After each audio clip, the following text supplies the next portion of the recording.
Hey everyone, welcome back to another episode of AgogeTV. I'm your host Phil Leonard, and joining me today is my co-host Josh Summersgill, and our guest today is Emelye Dwyer. Emelye Dwyer is a well-known CrossFit athlete in the UK. She is super fun to have around. We have a great time, great chat. We cover everything from training, her awesome home gym. We get into how her relationship with her coach is. It's really fun, and we also get into how Emelye was diagnosed late with autism. So really interesting chat. Hope you enjoy it, guys. Before we get into the show, please check us out xendurance.eu and using the code AgogeTV20 for 20% off at checkout. Enjoy, guys. Hi everyone, thanks for joining us today on Agoge TV. On today's show we have Emelye. Obviously Josh is here too, as always. Emelye, first things first, thank you very much for joining us. Thank you for having me. And obviously we always start with, how did you find CrossFit? And because everyone's always got a cool story about how they got roped into doing this stupid sport that we do. So how did you find us? How did you find CrossFit? Well, oddly off the oddly off the back of a broken heart, actually. I'd been training at my local kind of like Globo gym, the leisure centre there, and had a bit of an unsavoury experience.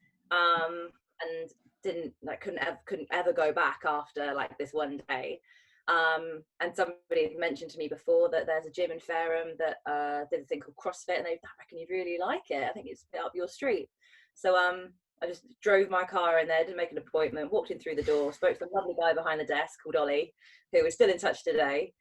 And I went, I've been told you guys do this thing called CrossFit and I really like it. And apparently it's really, really hurts. So I think I would like it. What is it? And he was like, oh, come with me. So he showed me around the place, did my first hero workout the next day. And it was that one with, As you do. of course. Saturday morning class, throw the noob in. Starts with loads of clean, like 30 clean and jerks. That's the grace. Then you do like a mile run and load of rope climb. Oh, is it Glenn? Yeah. Glenn. Yeah, all the burpees. And I remember just like laying on the floor at the end being like, and like steamy human being like sick. Great. This is a bit of me. Yeah. Excellent. It was so nice. I loved it. I love it. The one good thing about CrossFit is everyone's got that universal, like, what was your first workout that made you go, okay, this I'm in? Like, just remembering being like in a hole after it, going, what's just happened to me? why on earth did I do that, and how can I do it again and go faster? Yeah, I genuinely think some of those earliest days were some of my best days. Yeah. Because I had no judgment on myself and no expectation, and no one else had any expectation or judgment on me. It genuinely was just me trying out this new stuff for the first time and having, just not really knowing what anything else was. Didn't know what the games were, didn't know what the regionals were. It's fun. Yeah, I was actually talking about this today with somebody who was just saying like how much fun it is to get to, like, when we first start CrossFit and everything's new, and it's just like your eyes are open to a whole new world, aren't they? And you're like, oh, this is and you're like, you've got loads of new friends, and there's all people like trying new things, and like, if we could go back to when everyone was wearing Asics and like New Balance joggers, and you know what I mean? Like, gotta love it. So Emelye, what was your background before CrossFit? So I've got a really mixed background. Kind of imminently before CrossFit, I was still working in theatre. So I grew up working in theatre. Mum worked in theatre. Sister went into it. First professional production when I was 7. I kind of always expected to go into that line of things, like movies, TV, presented on the radio, but I got sick just before I was going to take my place at theatre school. And getting an agent when you don't have that theatre school showcase at the end is so hard. Like they get all of their new clients out of their theatre school showcases, and then anything else comes along, it's got to be extraordinary. And there are so many 5'3.5" dark-haired, green-eyed girls out there that sound just like me and look just like me, that, you know, we dime a dozen. So I wasn't the kind of person that an agent was going to pick up and just go, okay, great, she's different, we'll have her, regardless of how good you are. So I kept really trying to fight. After I came back I got into recovery and I wasn't poorly anymore, I thought, right, back into theatre. And I really fought for it and auditioned my ass off for years. And I had a couple of really good roles, a couple of really good tours, nice parts, met some incredible people. But it got to the point where I was spending so long trying to live my dream, I wasn't living my life. And I just kind of sat there one day and was like, I need to do something different. So I went back to working in events, which was something I always did on the sideline.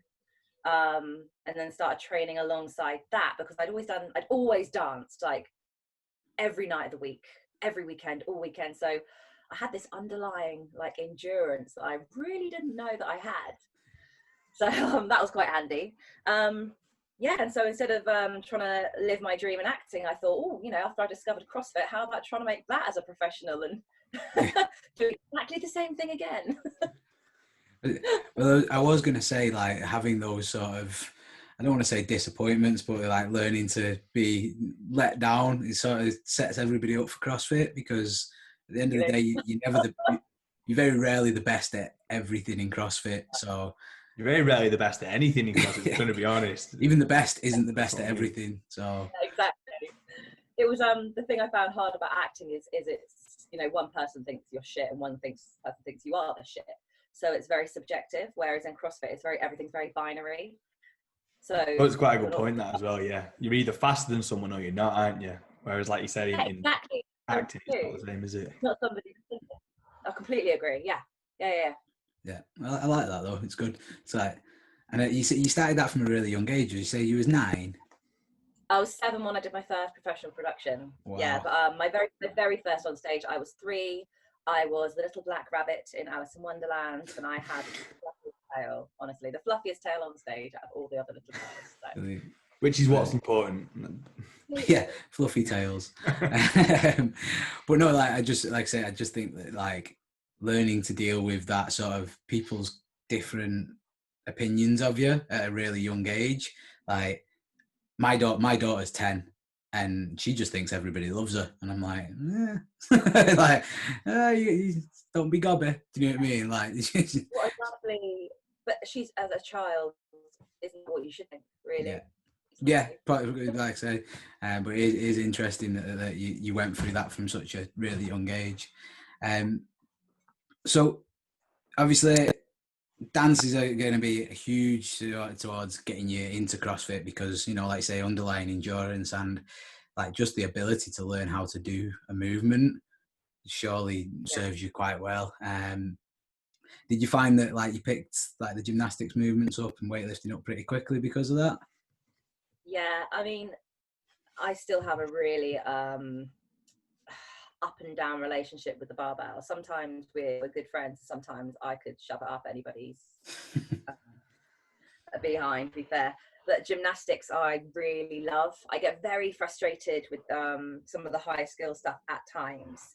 I think because I understand the momentum and I understand the movement, but sometimes it doesn't click the physicality of it. And I've had a few skill regressions in that sense, which you wanted to on the autistic at some point anyway. We'll probably get on that. But yeah, I found a lot of the gymnastics really came quite easy to me, like walking on my hand, not so much, but the handstands were just immediately there. And I'd never done one in my life before I did my very first one, but it felt good, it felt comfortable, if that makes sense. Yeah, makes sense a lot. And yeah, like just to go into that really quickly, you mentioned obviously about autism. Do you want to just basically explain your story behind that? Yeah, so I was really a late diagnosis. So I didn't get my diagnosis through until my early to mid 20s. Right.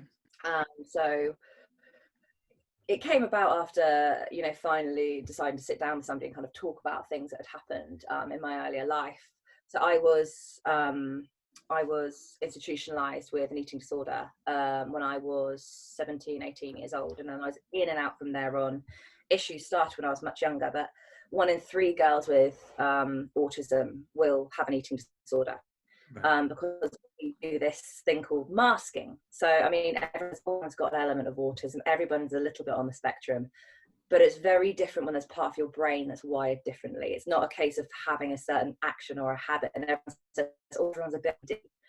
But that's very different to suffering with OCD, if you see what I mean.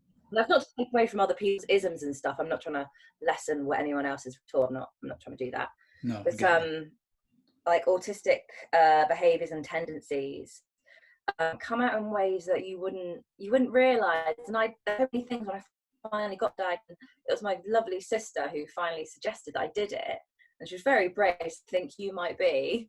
You know, when I was like 22 or something. And it suddenly everything kind of fell into place. All these things that had happened and gone on all my life, and the way in which I reacted. In fact, when I was at school, I used to want to sit under the table and put my fingers in my ears if I struggled, if I couldn't quite understand something. Right. And I'd had a lot of patterns of like doing things with my hands and moving things, like playing with my ribbons or pebbles or stones or breaking the ends off of pencils. I don't say, oh, kids all have habits, but it was quite methodical, and it was clearly like a sensory rhythmic kind of thing that I was doing to comfort myself. Right. But having the diagnosis, actually it gave me coping mechanisms, which was the most helpful thing. So all these, you know, behavioral issues, inability to cope with certain situations, emotional problems, you know, throughout my life, we just coped with them for what they were. But as soon as you find out it's a result of some misfiring in the brain, someone goes, here's a list of all these coping mechanisms that can help you now, and you go, oh crap, finally I'm going to get I can actually sit there and get on with it, as opposed to just constantly trying to deal with all these things. And you know, it was getting a diagnosis was one of the best things that ever happened to me. I accepted everything that I did, and I finally didn't beat myself up for it, so it was good. No, that's suppose as well, like, with the once you've got your diagnosis, you can assess the cause of it and not just sort of like the reactions, can't you? And obviously, from a mental point of view, that's massive, isn't it? Massively so. It's given me a lot of knowing what causes my behaviour now. It means I can use it as more of a superpower, and it was my lovely coach Emma that kind of helped me have that view on it. She's like, don't see it as a hindrance, see these as superpowers. Like, you know, if your ability to get completely obsessed on something, you know, that can be used in a healthy way. So yeah, I love that. And funnily enough, that I don't. There's a book called The Good Psychopath, so don't take that the wrong way, because it's about good psychopaths. But that uses the exact same sort of. Everybody's got these little things that would make them a psychopath, and it's just how much you turn the dials up and down at any one time.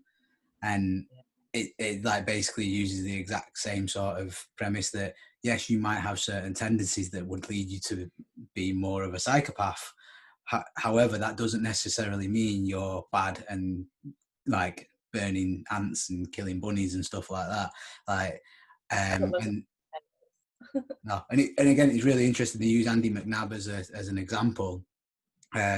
He scores like really highly on the psychopath test, and he's ex-SAS, and like basically really interesting book. And just like I say, they talk about dialing it up and down and using the things within that to your advantage to become better at your day-to-day life, basically. And like you say, turn what some people might see as a disadvantage into an advantage.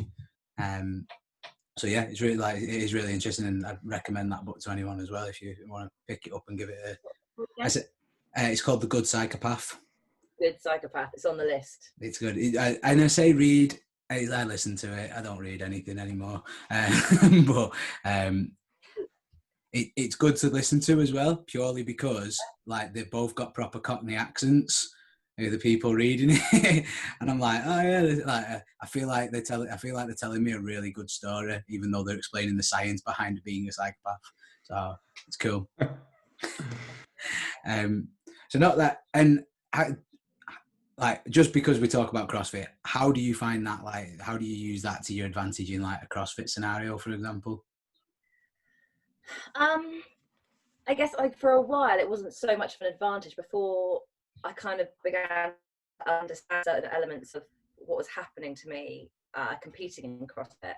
So I didn't make the link between the autism and the struggles I'd have at a competition until kind of middle of last year.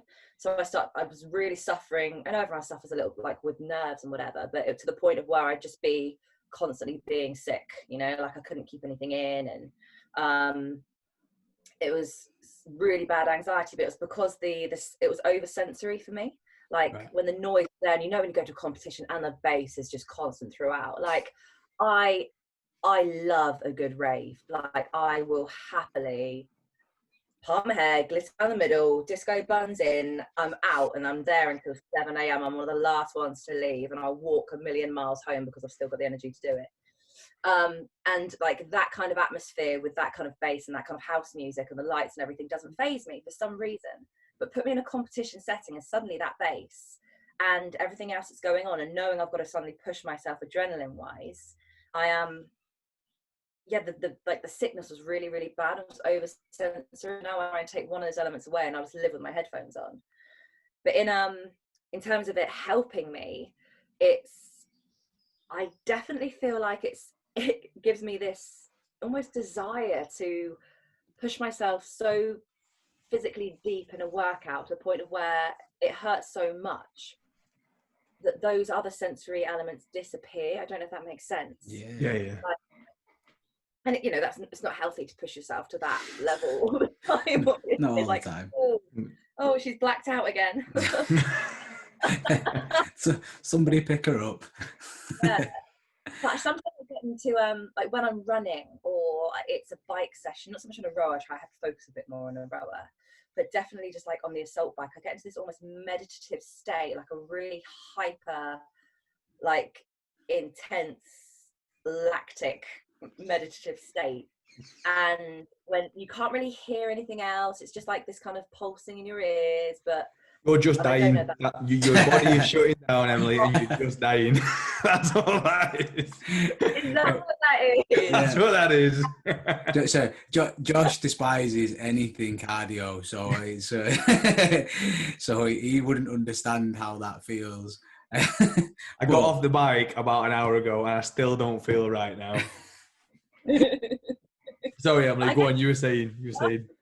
I feel myself, I get scared of it because I know that feeling is coming, and I do start to get quite nervous about it because like this is digressing a little bit. Like I'm renowned for not being one of the strong girls. Like I think. So is Phil. He's not a strong. I tell you what. Like sorry, can we play a game? Because.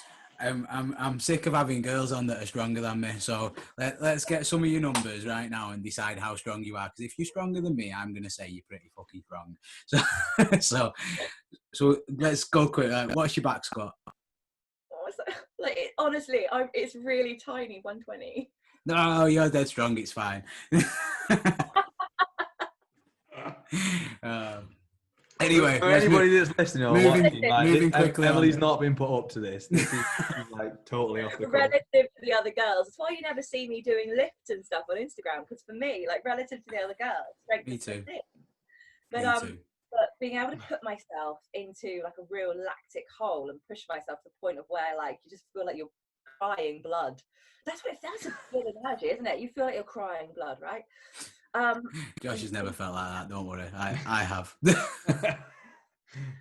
you know what you're saying about psychopaths. I'm 100% in your camp with that. But again, like I always say this to people, like when they're like, "Oh, I changed the music," I'm like, "What music?" Like I can't even 3, 2, 1, go. I can't even hear that. That doesn't happen. So did you see that when you were training? Nope. It was more than 6 inches in front of my face. No, I didn't. It's funny you mentioned that. Actually, I prefer to work out to more relaxing, chilled music than anything kind of like heavy techno bassy. Like I prefer to put on Elton John, or like the Beach Boys, or that kind of stuff, because it almost brings me down a little bit. Like I'll happily heavily lift a Radiohead.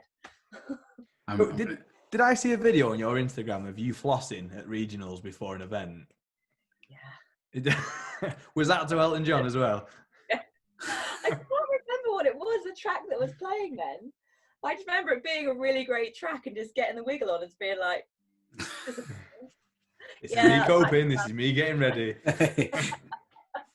Yeah, I love a mid-workout routine, and Elton's normally the one I go to for that, to be fair. I'm gonna tag you in a video when we get off this. I only just started following something on Instagram called Chalk Llamas. It's a bit like Make Words Great Again kind of thing. Brilliant. And I find myself just scrolling through the page, just giggling to myself. And they've got an Elton John related meme, so you'll like it. It only showed me before. Yeah. I'll tag you in it later. Okay, so I just, again, want to be respectful of your time. We've got a few more questions. So, first of all, you mentioned that you've got a mindset coach, which I think is cool. Who are they and what do they do for you, kind of thing? So I work with an absolute gorgeous human called Emma, and she is the owner of Limitless Coaching. They do have an American branch now as well with a girl, I think her name's Lauren. But Emma's the founder of it over here. Emma, it works with some of the most driven kind of ever known of. And so a lot of people think mindset coach where you sit down and, you know, you talk about things and you're told to be more positive and think positively and, you know, think, but of course that can be really disempowering, right? If someone's telling you to think positively and you're like, I just can't do it. Like I'm feeling really hard. So it's nothing like that at all. If you're always with, you know, like how are you, how you're feeling, it almost gives me that opportunity to set the tone for the conversation. So we will lay down coping mechanisms for training and the things that surround training. It's helped me to really be able to separate kind of who I am as an athlete to who I am as like a girlfriend, daughter, sister, friend, coach, businesswoman, all those different things. Because me, as I am Emily, I'd like to think that I'm quite personable. I'd like to think that I'm approachable, but as an athlete, I'm an absolute bastard. So like people have said, oh my God, you're really intimidating. Like, am I intimidating? You know, they'll speak to me about it when I am Emily. And I'll say, well, I'm intimidating to you, or you find what I'm doing intimidating. But oh no, like when you're an athlete, we find it really, oh, okay, right. I'm a different person, completely on the floor to who I am.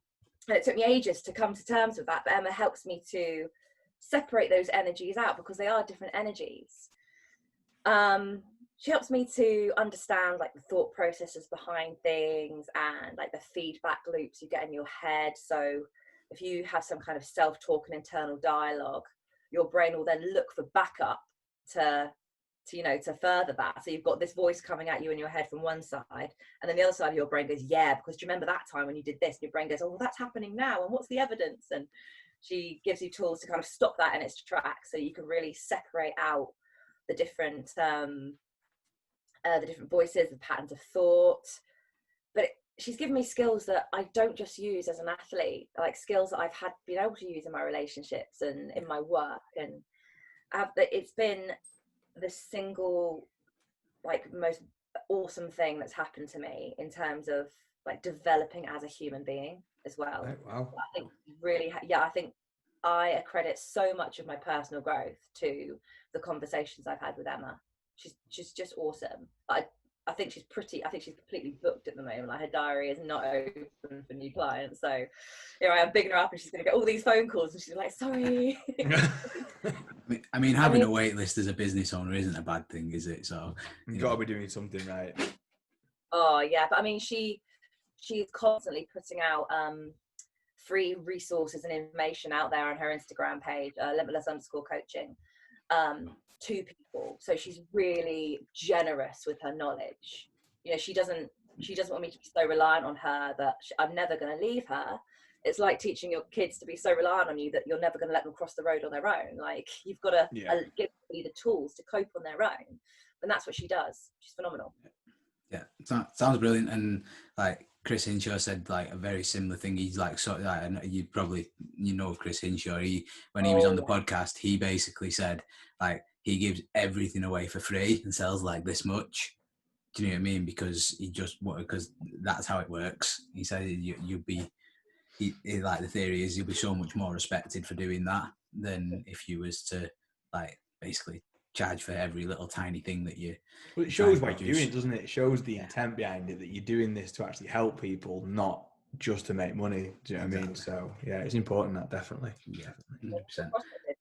For ages, right? They just program up for free. Yeah, exactly. And that is exactly the same. Like I say, it was the same for that's where Hinshaw, I believe, got the idea from. He's like, well, this is what CrossFit did, so this is what I'm going to do. Here's a free program every day. Go run around the track, get it, get some gains. So it's cool.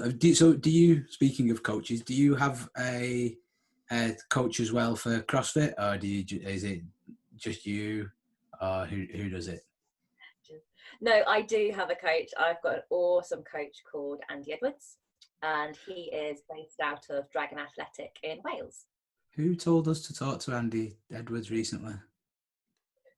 Somebody's told us to get him on the podcast. This is sorry. He's a great person to have on. Yeah, he very much, I think, specialises in working with female athletes. Right. So he's it wasn't Freya, was it?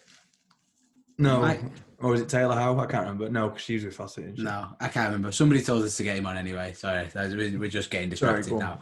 Go on. So you should probably, although contribute a bit, you probably don't speak all the time. So we speak enough. It's fine. He is so laid back, Andy. He is so respectful, and so he's a family man as well. He's got 2 little girls and a wife. Dragon Athletics, it's one of the OG facilities in Wales. Yeah. Just moved the week before we went to lockdown. They were due to move into a new facility, so that's going to be very exciting for all of his members to go back to. I can imagine they can't wait. But no, really highly respected. We started working together the tail end of last year. Right. So we haven't really had an opportunity yet to test our work properly together. So that's going to be really exciting. But no, he's super laid back. He's meticulously detailed. And when you just get good vibes off of somebody. And I think the reason he works a lot with female athletes is just because he's so he isn't. I think, have you seen the new Netflix documentary that's coming out about the gymnasts in America? Yes, I've seen it advertised. It was looks a bit rough. He couldn't be further away from anything like that. Right. He is safe in somebody's hands. Like, as a female athlete, I think there's a lot of very strong-minded male influences in sport in general. Yeah. And I think people it's just flooded to him. Like, I've never had any experiences like that put out there. Like, I don't want to, I'm not saying that, but I think there is a lot of potential for those sort of issues in all sports. But yeah. Cool. And so does he program for you as well, and do you go down on site as well to see him, or how does it work with him? Just out of curiosity. It's all remote. We have spent some time one-on-one. We'll meet up whenever we can. So if we're both in a mutual location, we'll get together, kind of catch up on things, Skype calls, all the video work. But it's majority remote. So yeah, we just catch up each week, make sure we're on the right side of things. I'm very autonomous. So if somebody puts the coins in, I'll just go, and I'll always. My biggest problem is if he doesn't want me to go ham on everything, he needs to say that I don't want you to go ham on this specifically. I only want to go 85, 90%, because otherwise that's it. We're going. Excellent. I love it. Which does bring me on nicely to, how did you get such an awesome garden gym? Like, did that just appear at lockdown, or was that or did you build that in? Yeah. Just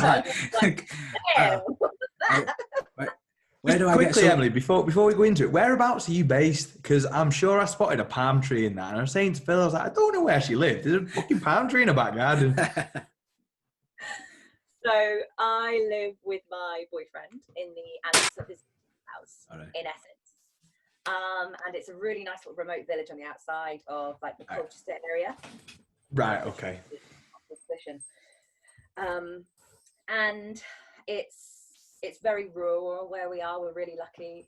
And I mean, we were only meant to be here kind of temporarily until we found a place of our own. And of course, you know, you're looking around, and then lockdowns being, you know, this thing's being whispered, so everything's starting to taper off.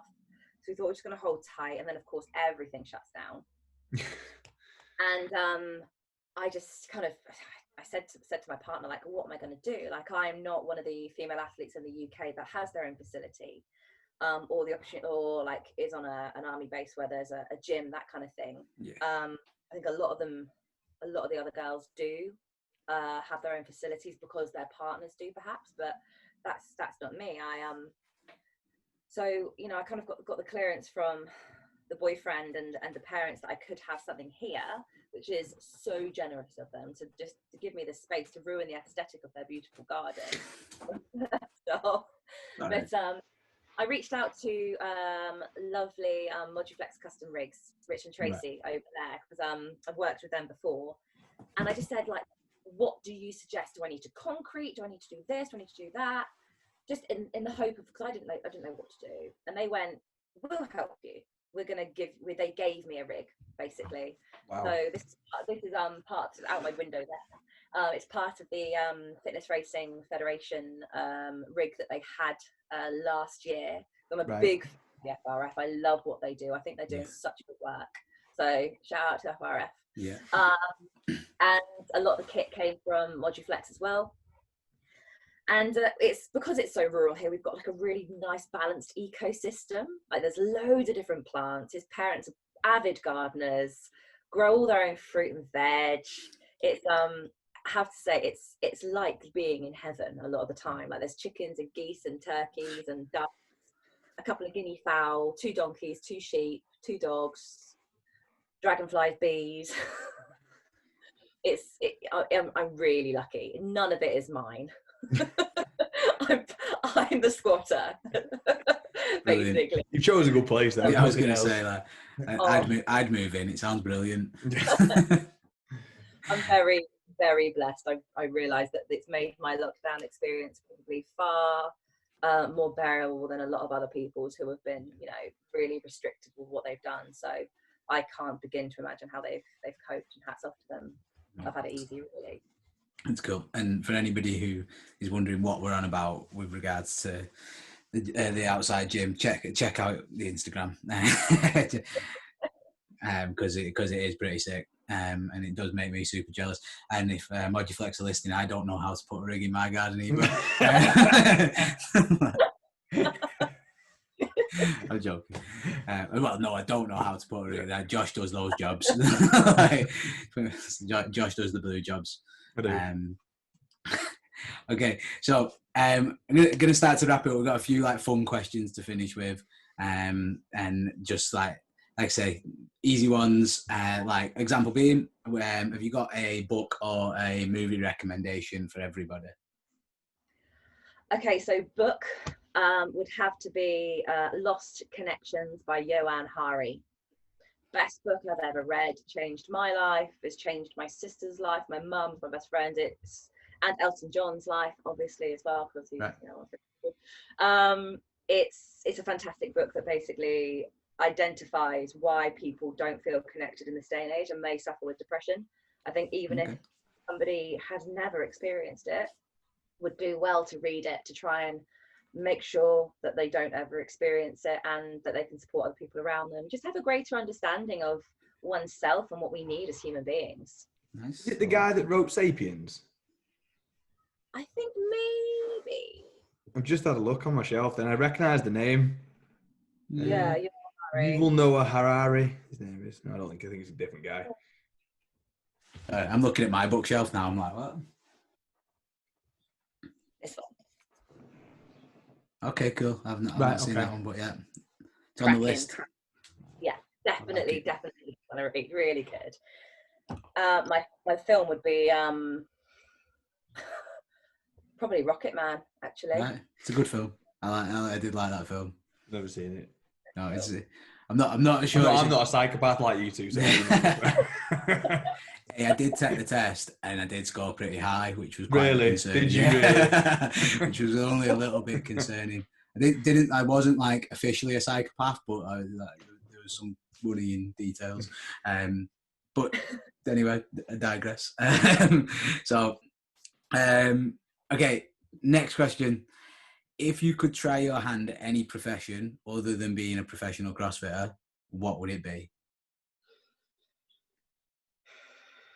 Even if I can't do the thing that it's like if you want to say like astronaut, you can be like, yeah, like you don't have to be able to go to space.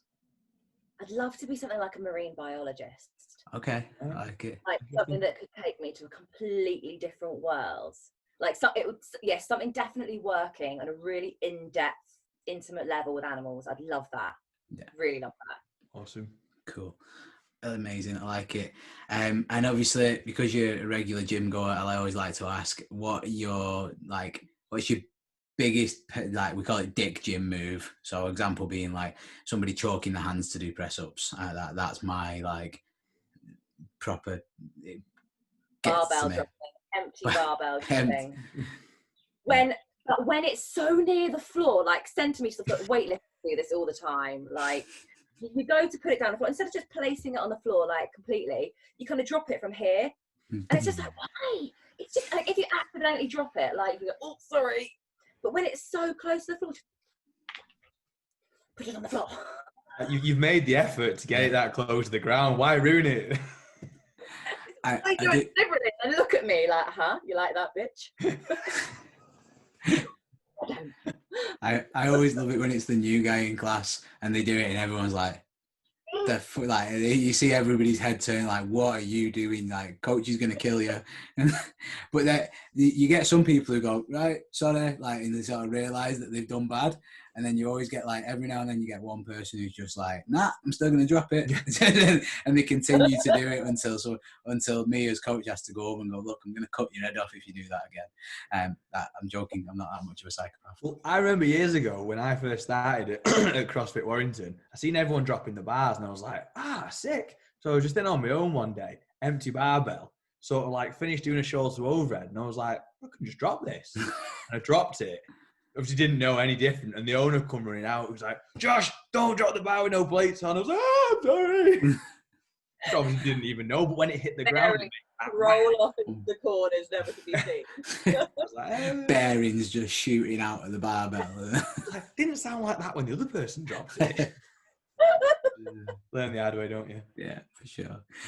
Okay, so the next question is it's basically this or that. So example would be just choose one or the other: snatch or clean and jerk. Snatch. Running or rowing. Running. Air bike or C2 bike. Oh, they're both horrible. There's no right answer. I love them both. Oh no. Air bike, because I don't have one, and I've got a C2 and I love it, but I really want an air bike. I will swap you.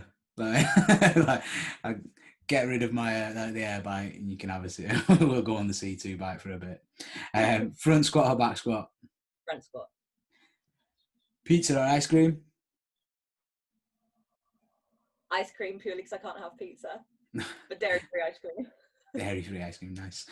Cookies or donuts? Donuts, specifically Borough 22 donuts. Borough what? I feel like I'm missing something Borough here. 22, gluten-free and vegan. Oh, okay. Check out there. Nice. Sorry, lost my notes. Books or movies? Books. And CrossFit Games gold medal or £1 million? CrossFit Games gold medal. Yes. Correct answer. Oh man. You can't buy that kind of achievement, can you? You can't put a price on Basically, that question determines whether or not we post this podcast or not. And you've answered it correctly, so well done. This is going to go live now. Every now and then we get someone who go £1 million and me and Josh go, oh. Like, anyway, the end of the podcast. Oh man, yeah, that gold medal, man. To be fair, John Woolley said £1 million, didn't he? You did. Yeah, you did. I listened to that one. Yeah. Thanks. Okay, awesome. Emily, thank you very much for joining us today. Before we let you go, where do people find you? How do people check out your sick gym on Instagram and know more about you? So I'm on Instagram and Twitter by the same name. It's just Emelye Woo, Emelye Woo. Excellent. And that's not my actual surname, my nickname. Where does that come from, by the way? My dad gave it to me when I was a tiny baby because I wouldn't stop crying. So he used to hold me on his arm like that, face down, legs and arms dangling over his arm, going, Emelye Woo, what's the matter with you? And it's stuck. Brilliant. I like it. I love a good nickname where they come from. Like, I know. I've got a mate called Picnic because he brought a picnic to a rugby match once and that was it. Like, like poor lad. Like, yeah, he was hungry and he brought. Like, there's nothing wrong with bringing food to a rugby match, but he brought a full-on picnic and that was it. So. People are cruel, but it's funny. I've never known him as anything else. That's it. He's always been Picnic. Anyway, so is there any sponsors or anybody that you'd like to mention?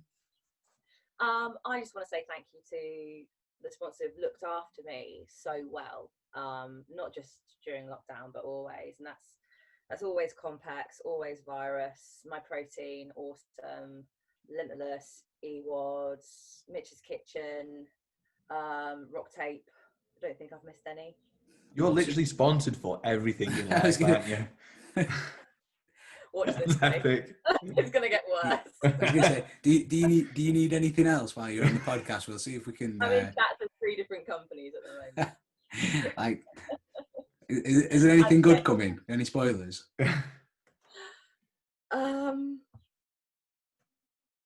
Coffee. I like it.